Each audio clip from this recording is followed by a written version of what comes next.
And every time I try to fly, I fall without my wings. I feel so small. I guess I need you, baby. And every time I see you in my dreams, I see your face. It's haunting me. I guess I need you, baby. ঘড়ির কাঁটায় ঠিক সন্ধ্যা ৬টা। আর এই সময় কিন্তু আমরা ৪ জন ready হয়ে বের হচ্ছি। আর আজকে আমরা ৪ জন রেডি হয়ে কোথায় গিয়েছিলাম সেটাই আজকে আপনাদের সঙ্গে শেয়ার করব। আসলে বাবা মা বিশেষ করে সন্তানদের ছোট ছোট সাকসেসে যে বাবা মা এত খুশি হয়ে যায়, আসলে বাবা মা না হলে আসলে বুঝতাম না। যাই হোক, আজকে শেয়ার করব সল্ট বে কিডস যে প্রোগ্রামটা হয়েছিল চিন্মৈত্রী সম্মেলন কেন্দ্রে।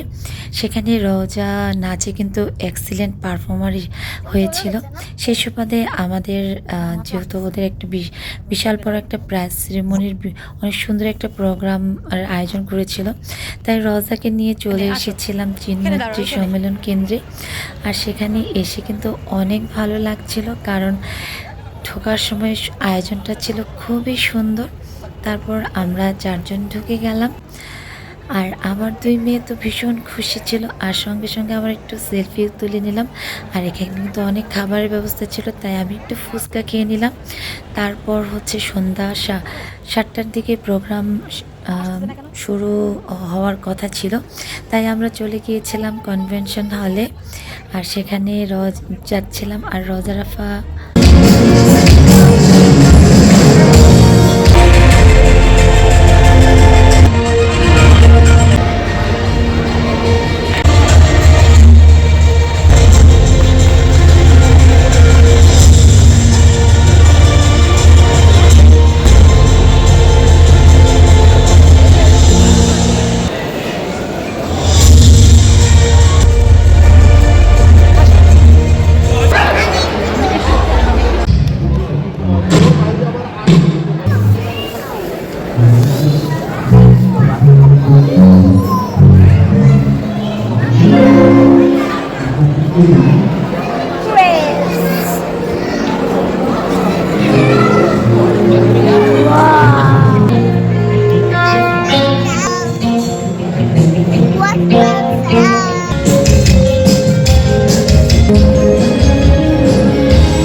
সল্ট বে কিডস ফেস্ট 2025-এর অনুষ্ঠানটা ছিল খুবই জমকালো।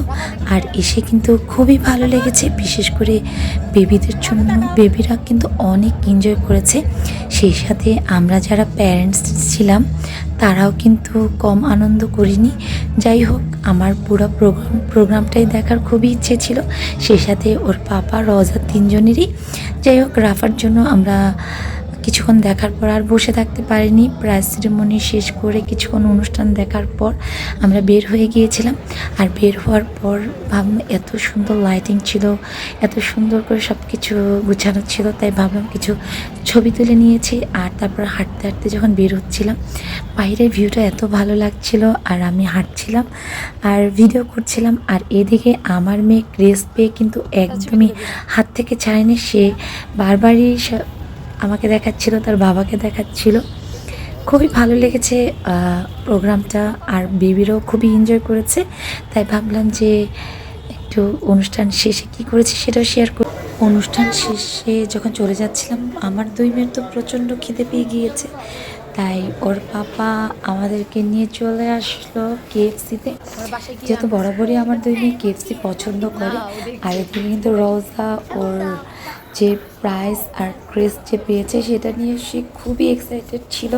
সে অস্থির হয়ে গিয়েছিল যে আসলে এই প্যাকেটের মধ্যে কী আছে।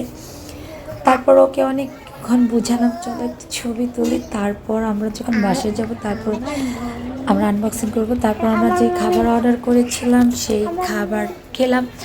আসলে দিনটা আমাদের যে কীভাবে কেটে গেছে আসলে আমরা বুঝতেও পারিনি। যাই হোক, খুবই ভালো কেটেছে। আর এত ভালো লেগেছে যে দিনটা, আসলে প্রত্যেকটা বাবা মাই আসলে এরকম একটা দিন ছোট হোক তারপরও কিন্তু খুবই ভালো লাগে বাচ্চা, বিশেষ করে বাচ্চাদের আনন্দময় মুহূর্তগুলো। তাই আপনাদের সঙ্গে শেয়ার করলাম।